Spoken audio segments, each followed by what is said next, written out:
Our final presentations for PSU Ag at 18 as we look to celebrate the knowledge and growth of these future agriculture educators.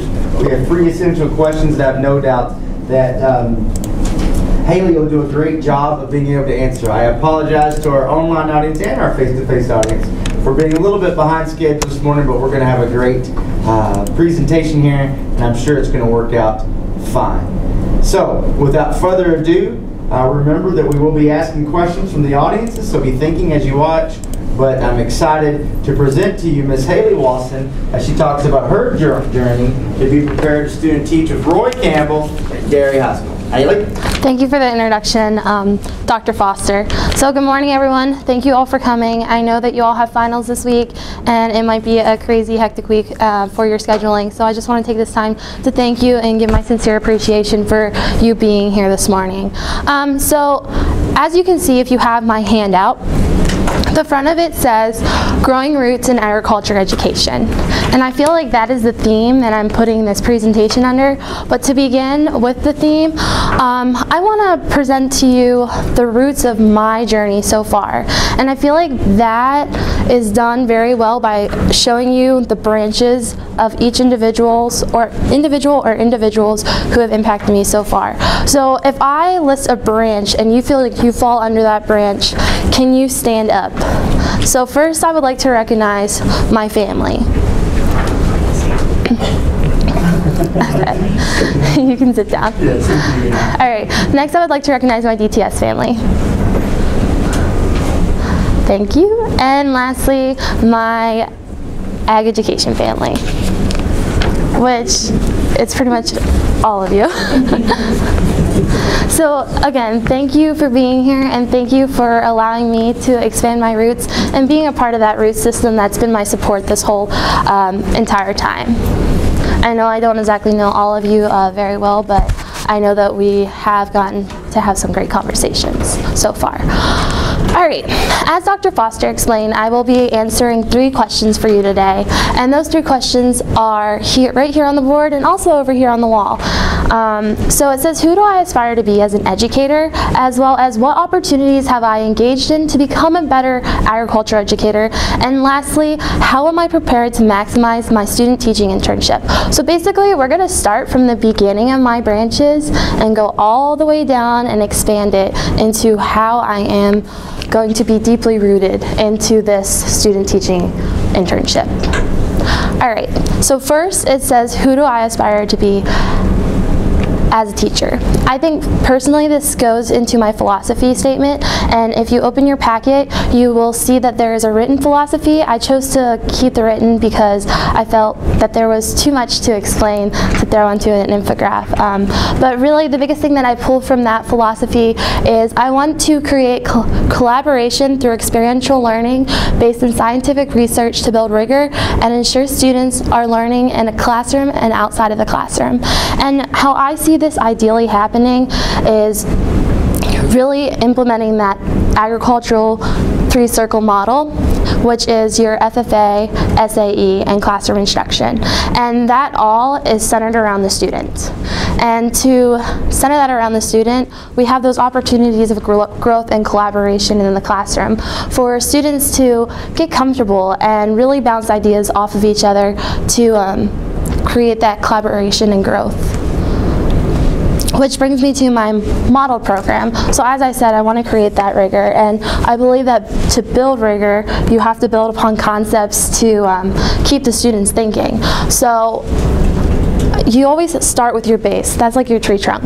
And so I want every student that comes through my program to take an introduction to agriculture education course. But then after that, they can choose either 4 pathways, them being animal science, plant science, agricultural mechanics, or agribusiness. And that's just really, after that, they can build off of the content from learning electricity and then going into small gas engines, because there is electrical problems in engines, so we got to keep that in mind. Masonry doesn't really fit in there, but I still threw that in. And to really keep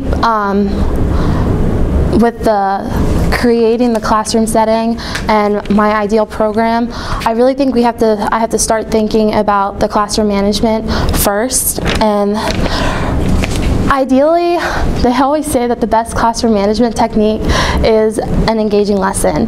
Although I think that rigorous and experiential learning will create engaging lessons, you're always going to have those times where there's a student that isn't exactly engaged. So that's where these classroom management procedures come in. And as you see over here on the wall, I have highlighted my procedures, expectations, and consequences. I'm not going to read through all of them, but the procedures are basically something that you already do and you don't realize it. I expect my students to arrive on time, do the bell work, complete the ticket out, and just simply be engaged in the lesson the whole time.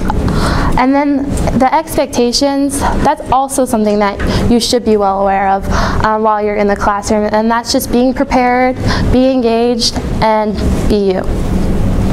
Lastly, the classroom consequences. Well, that's if you get on my bad side. Not really, but if you're not engaged in the lesson and you're not on task, there are going to be consequences, and that just simply starts with a verbal warning and goes all the way down to detention. This follows my school's consequence procedures, but I also think that it's a great procedures to implement in my own program, my future program. So I keep talking about my future program, but I haven't really talked about what I really ideally see in there. I want to really get my hands dirty. So I want an agricultural mechanics classroom. And so right here, this is a part of a assignment for AE 350. And it is I drew out a comprehensive lab integration plan. And I just simply want to bring that hands-on learning into the shop. I know that's one thing that I would say that I'm a little weaker at. I know that there's going to be students that know some more content than I do, but at the same time, I'm still going to know content that they don't. And so I just really want that, that shop in there. And to build off of the shop, when we bring classroom and laboratory in the three-circle model, there's also the SAE and FFA. And right now I'm going to highlight on how I see the FFA integrating into that ideal classroom.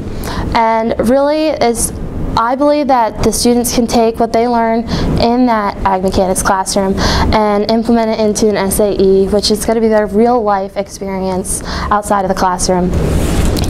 And to begin that, they could do a placement CDE where they simply just go and work at a fabrication shop or even a like even Valvoline, and they just take those experiences in the classroom and transform them into the real world.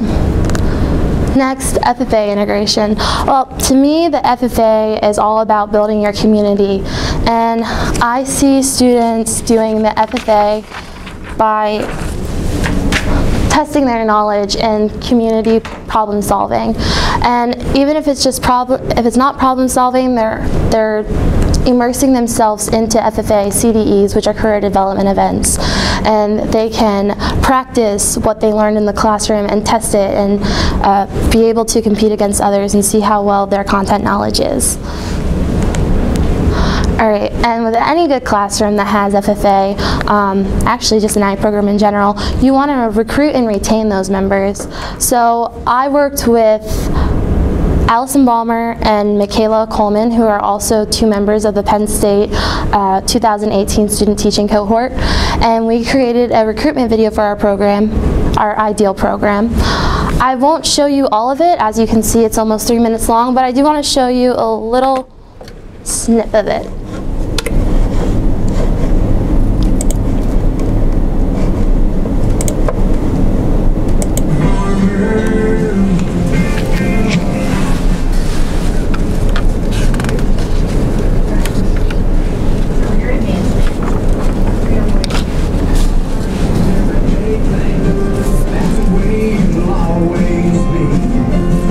Our home is here in the heartland.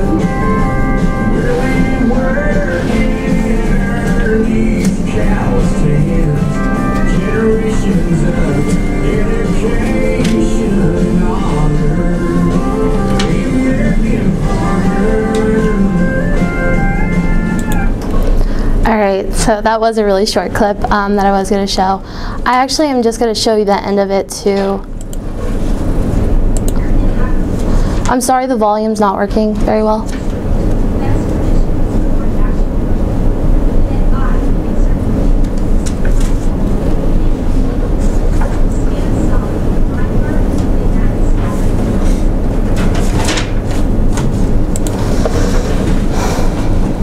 Alright, so the two parts that I showed you, I felt really emphasized the community and how to get involved in it. And as I said before, with FFA, it's really just getting in there and getting connected with your community.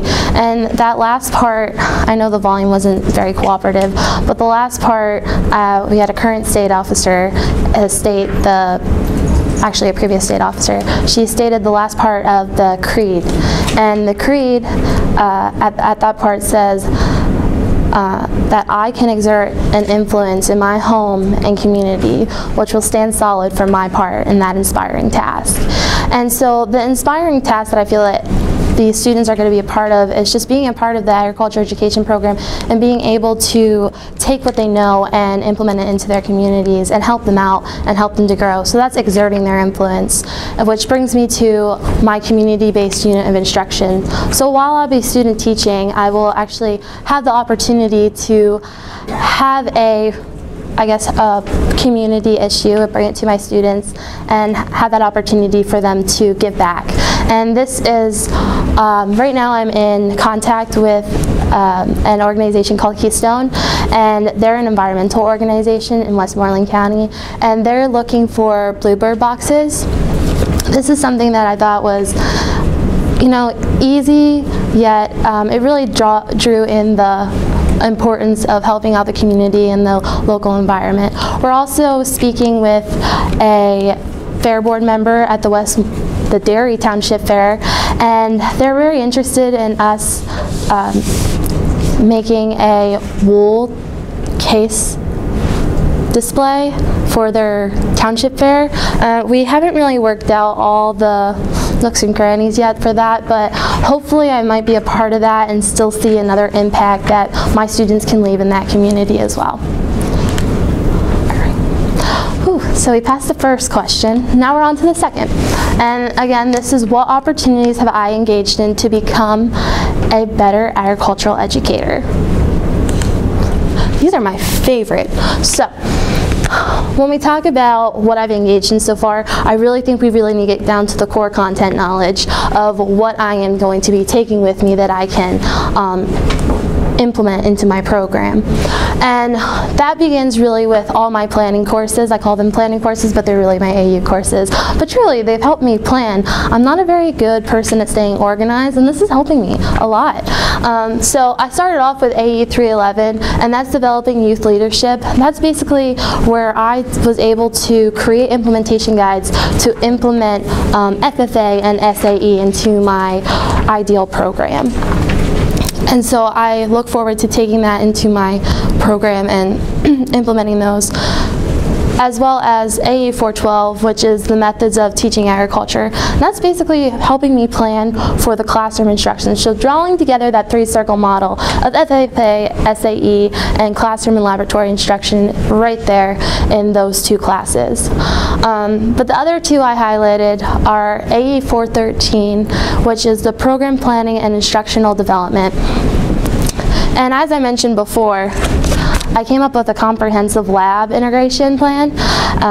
That is just one of many plans that I created, but the biggest one is the program planning book. I spent a lot of time on this, and this really just highlights everything that I just went over, what my ideal courses are, as well as how I plan to integrate FFA and SAE. So if you'd like to take the time, you can flip through it maybe and check it out. It's 48 pages. Put a lot of sweat and tears into that. I'm kidding. And then next, it's the AE 350. You'll also find those implementation guides in that one. That's teaching methods of agriculture and environmental labs. Really, I had that experience of getting my hands dirty in the lab, but I didn't have that experience yet of really knowing how to instruct my students of how to get their hands dirty, like I could do it, but how was I going to explain that? So this class really helped me create these sample project plans, as well as even we also got some more hands-on experience with small gas engines, because we all know that that is a weakness of ours. All right, and then next I put key courses at PSU. I broke it down into College of Agricultural courses and some outside of the ag. I'm going to touch lightly on these, but I might go into depth, but bear with me. So I put Animal Science 201. I think that's one that we all put. I grew up on a farm, thought I knew everything about animals. Realize I didn't, but that was a good thing because I was growing through that. I had a growth mindset throughout that whole class, and I have a lot more content knowledge in the background of nutrition, reproduction, all those animal science content that I can throw in there. So I'm just glad that I can add that to my toolbox. And then next, I put ASM 217. That's Agri-Systems Management. I don't feel like a lot of people explore into those courses unless you are an ASM major, but I found them very beneficial. I took a landscaping, soil, and water management class, and actually this helped me design management programs. So a lot of our FFAs work with our young farmers organizations, and you see the young farmers organizations really push out the manure management plans and nutrient management plans.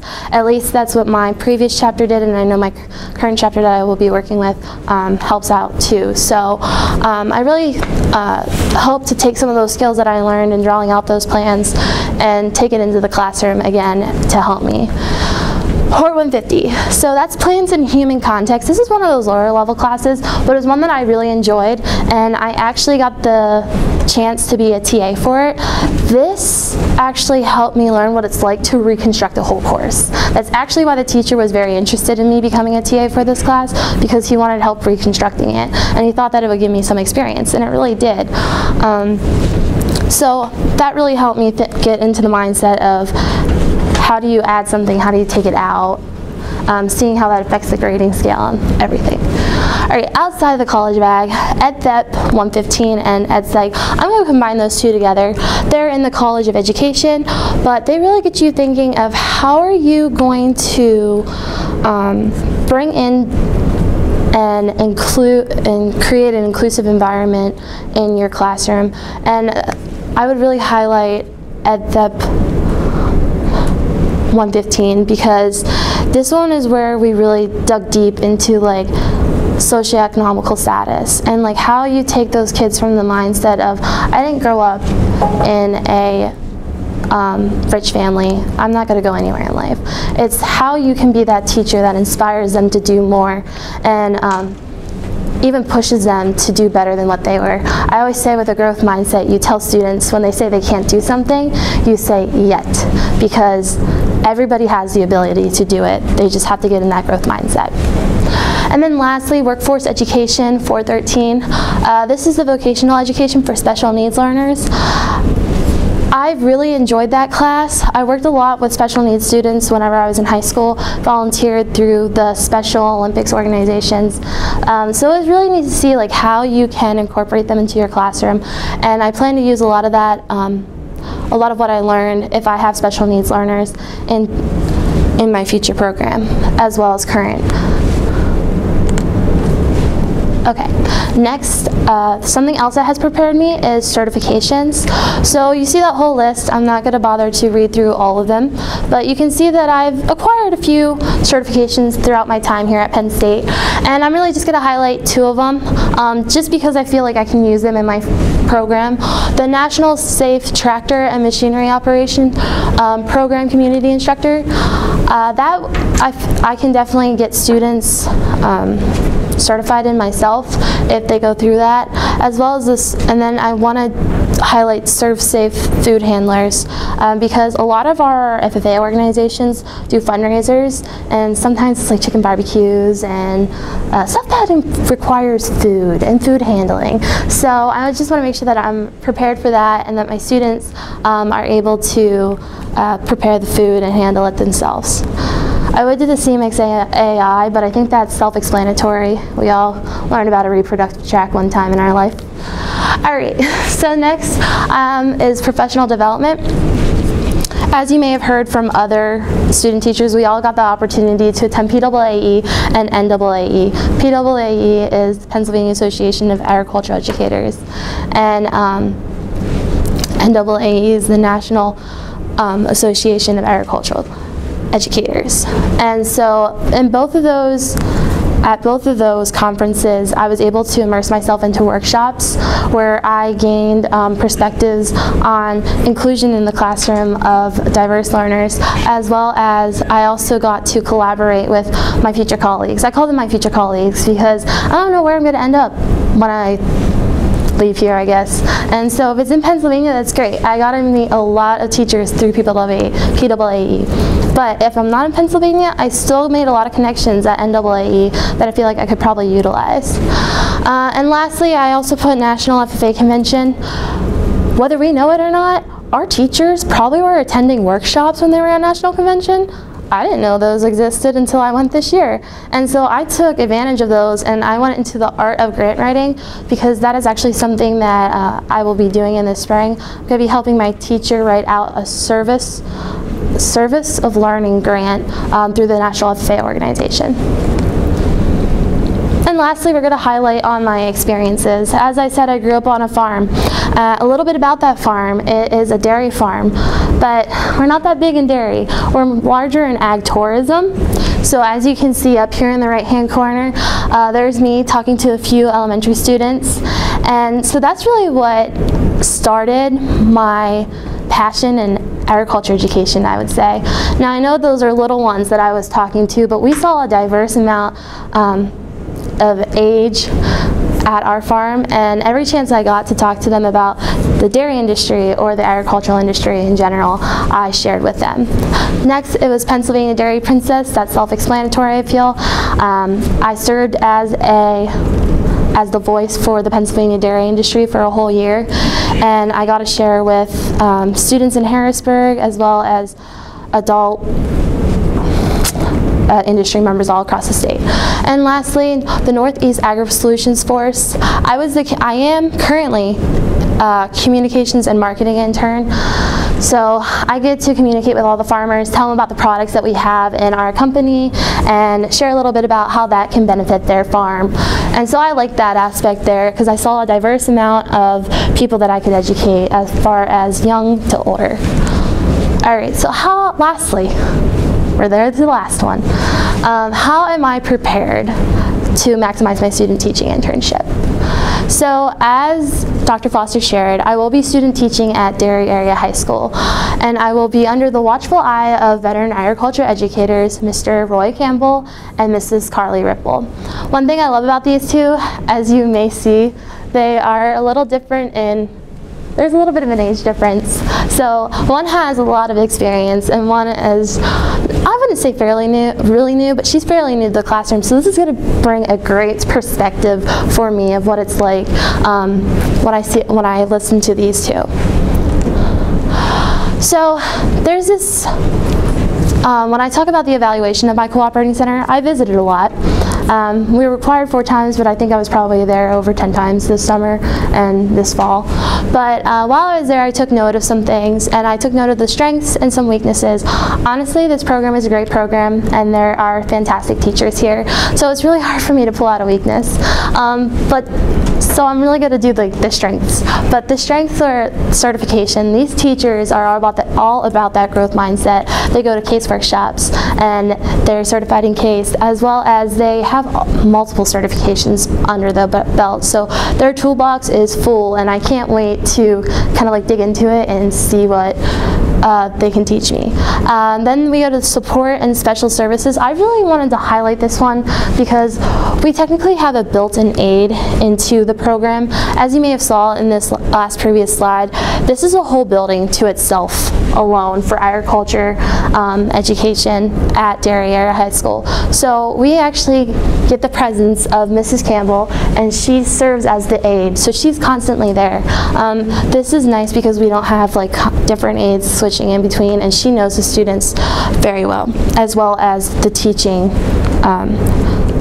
like the different teaching philosophies. Lastly, I put advisory boards, just mainly because I got to sit on some of the advisory board meetings, and it's very strong, and they give a lot of feedback to the program and help it to improve.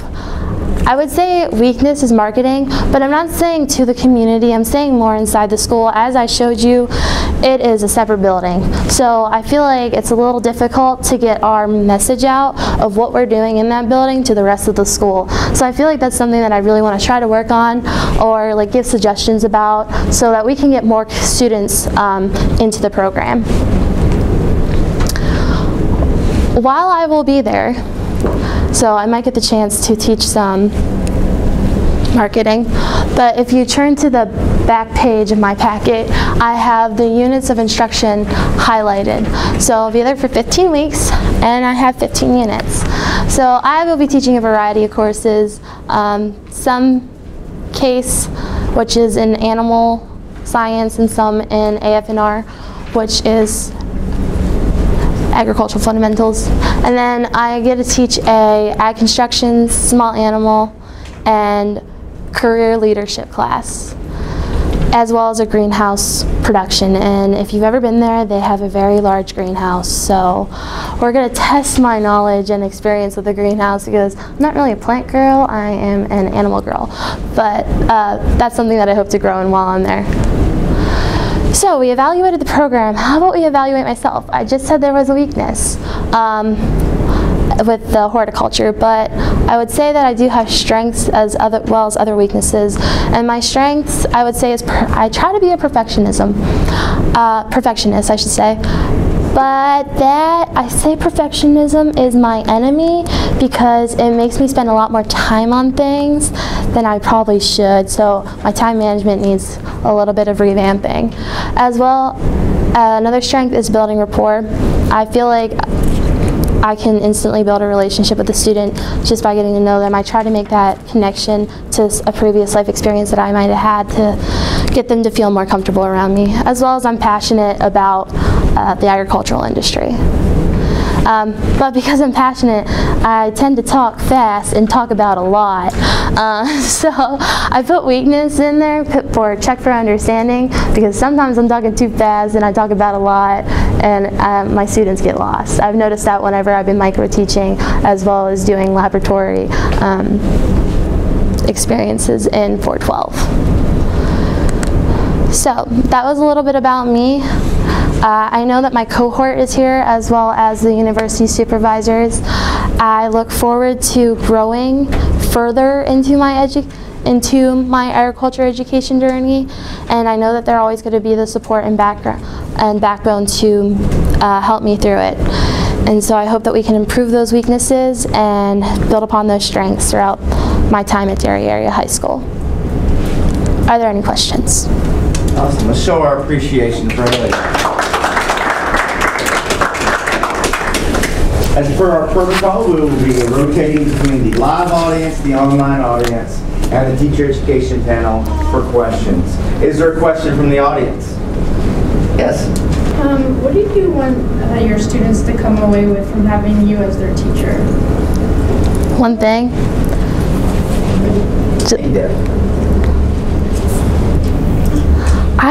I just want to make a difference in their life, even if I'm just that person that they can go to for anything, and just be that, like, building the rapport with them, just being that support system, because I know I always liked it when I had that teacher that I could go to, and that was always my agriculture teacher. But for talking content knowledge, I'm really hoping to teach them some good dairy units. Mainly because that's a strong subject of mine, but I know that dairy is not a big dairy area, and so if that makes sense. So I'm hoping I can teach them a little bit about it, give them the perspective of what's across the state as well as what's across the nation, so giving them global as well as local perspectives. Sorry, I answered that like in 2 or 3 different ways. Do we have a question in the online audience? Double check Facebook.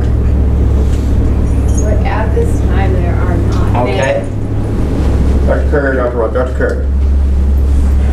Can you talk to me a little bit about the importance of community partners and how you build those relationships with the people that are in our communities that support agriculture? Okay, yeah. So one of the workshops that I attended at NAAE, it was all about promoting your program. And they really just told us about what to highlight, as well as sharing how people can play a role into making things happen. And so how I would do that is by doing something very similar to that, is just by going out there, making those connections, sharing to them about what the difference they can make, not on just the program, but on to the students. And sorry, what was the first question? What's the importance of establishing those partnerships? So as I said, they can make a difference in the program. So it's important to have those partnerships because they're going to be the roots. They are actually the roots of your program. If you want something to, if you maybe need something that's not in your budget, you can find a community supporter out there that can potentially, sorry, was that like, okay. You can find someone who would potentially give for the money that's needed and help support you through that. Is community partnerships primarily financial contribution? No. Give me an example besides financial contribution of meaningful community engagement. So another thing is for my community-based instruction, I'm having a speaker come in from the Keystone Environmental Organization, and I think that they could be just as essential in your classroom as the teacher, because they're out in that field, they know what's going on, they can share with your students up-to-date, like current information, and basically have that content knowledge that we might not have ourselves. Thank you. From the live audience.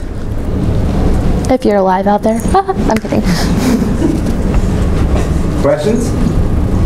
I'm looking at you, Beth. All right, go to the online audience. Yeah, we have a question from Dr. Joshua Rice, and he would like to know, what steps or strategies can you utilize to show youth within the school that agriculture science courses are beneficial to all students and not just a club that is for farm kids? So while Haley works on that and thinks on it, Dr. Ross is the director of 4-H in the state of Pennsylvania, has a PhD in Ag and Extension Education, and at one time a high school agriculture teacher in Maryland. Okay, so I think something that I would really push is showing the interconnection between the other classrooms as well as yours. So I would even just say finding a project that you can partner with another classroom on. So my previous high school that I went to, the school that I went to high school at, they actually got a, it's like a food to grow, grant. And what they did with that grant is they grew the tomatoes in their greenhouse. Then they had the marketing and business people come up with the label of like to sell this product, because they were making hot sauce. I should have explained that. They made hot sauce, and they partnered with that program to make the labels, and they partnered with the culinary arts program to create the sauce. So it's just really building those connections and showing students that ag goes outside of the ag classroom. It is integrated into all of them. Thank you. Dr. Ross. Can you describe for me the professional dispositions of an excellent educator? So do you want like a list or just? Top two you think are the most important? I think enthusiasm is a huge one. Enthusiasm creates engagement. Engaged students mean that they are basically learning something off of you, taking something away from the class, following your expectations and procedures, and just being there the whole time. As well as, I think I would also say a teacher that integrates variability in the classroom, because like I said with engagement, that's a little difficult sometimes for teachers because you keep the attention span of most people for like 15 minutes, let's be honest. I saw some of you dazing out. But being able to change what you're doing and still being able to engage the students is essential too. Thank you. From our audience, Rachel, Beth. So what's one thing that you want to learn while teaching at Derry that you want to take with you, like, through your actual teaching career in the future?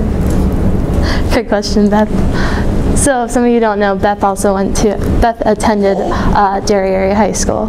So I think one thing that I really want to take away is that, like I mentioned, I'm more of an animal girl. I'm not really a plant girl. And that's like an agriculture and horticulture program.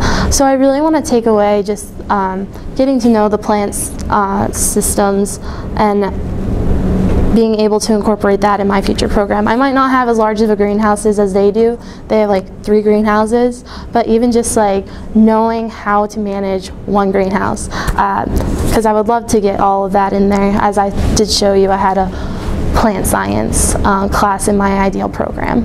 So I'd really like to take away that. Dr. Ewing, do you have a question? I do. Yeah, in 413 we talked a lot about the complete program and what that means. And one of the tools that we use to, actually 2 of the tools that we can utilize to assess our program is either the Chapter 339 evaluation or the National Quality Program Standards. Could you just talk to me a little bit about, one, what they assess and why they're important to do those types of reviews? So why are these reviews important? Okay, so I did highlight some of the 339 evaluation in my PowerPoint, and I think 2 of the things that I would point out on there is the one, it was just basically describing the experience, the background of the teacher, like are they certified, are they continuing to grow. I think, as I shared before, growth mindset is a big thing in line. I think it's very important in a program because you want to keep your program current and up to date so that your students are able to take what they know and apply it to the real world of what's going on right now. The next thing that I would highlight is also I would say the special needs, because you see a lot. I feel like agriculture is something for everyone, and that includes the special populations. And most times in school, like if you think about it, in an English class, in a math class, they're not really in your class with you. So being able to have that in there is, I think, really nice because you get the diversity of students. Why it's important is because it's just showing that your program is well-rounded, and honestly, it can conquer all. That's what I think. I think an ag program can conquer everything. We basically bring everything together that the whole school has a goal as a whole. And I'm sorry, what was the second question to that? So I guess the real meat of the question is, why do we do program evaluation? And I can give you 2 words to maybe help that we talked about: compliance and improvement. Yes. Okay, so I think I was really just touching on the improvement side. Right. That's okay. That's great. Yeah. So compliance, it's just making sure that your students are able to meet the not just the NOCTI exams, but like being able to achieve in that all those standardized tests, and that you can contribute to it. Is that what you were getting at? So I was looking for the why. You really highlighted the improvement piece, which I believe is the important piece, and the compliance will follow, which then will allow you to Compliance is compliance is the one that I don't like to talk about, I guess. I don't believe in teaching to a test. That's my issue. Okay. Thank you. You're welcome. So Halee, the question I have is, how do we determine what we should teach? How do we determine the curriculum that should be about the program? Is it just about the teacher's interest and what they enjoy? Or what are the factors that we take into consideration to design a quality ag education curriculum? As we talk about a lot in ag education is community-based, and so really like pulling out those needs of the community, I feel, is essential of creating your program. Okay, needs of the community. As well as needs of the students. What are students actually interested in? I mean, you could have classes, but what you think is important to the community, is that just going to fill the seats? No, it has to be something that the students are interested in, plus it has to create like more of a, I said scientific meeting, so like I just feel like when you challenge the students, they're more interested in coming. As well, you can't really see it. My quote says, if it doesn't challenge you, it doesn't change you. So needs of the community, student interests, and is there anything else you take into consideration? As I was just talking about with Dr. Ewing, is the compliances and like I guess taking in those standardized tests considerations, because one thing that we highlighted in with the NOCD exam is some things that Pennsylvania can improve in is the ag business proportion. So like looking at those exam scores, seeing what maybe you can improve in. So what do exams reflect? Exams are an assessment of student knowledge. Okay. Student growth, I would say. So they're designed around what? What helps them build the exams? Sorry, what was the question? What helps them build the exams? So what are the exams derived from? The content in the and how do we curriculum. What that content is? How do we determine what that curriculum is? I thought I just answered that. One word that I'm looking for. You want to help her out? I was just laughing. Can you give me the first letter of the word? Oh, let's play hangman. I like that fun. Dr. Ross, you got a tip in here? Dr. Curry? Choose a vowel. Well, do we know it? I'm thinking community compliance. How do they decide what questions are on that NOCD test? It starts with a C. Right? Well, I would start with I. So we're all thinking different words right now. This is why my mind's going 1,000 places right now. Just choose a word, and if it's one of the three we're thinking. Mine starts with an S. Oh. My second word. Success. I don't know. Career success. Something on your plans. Standards. I was thinking industry. My bad.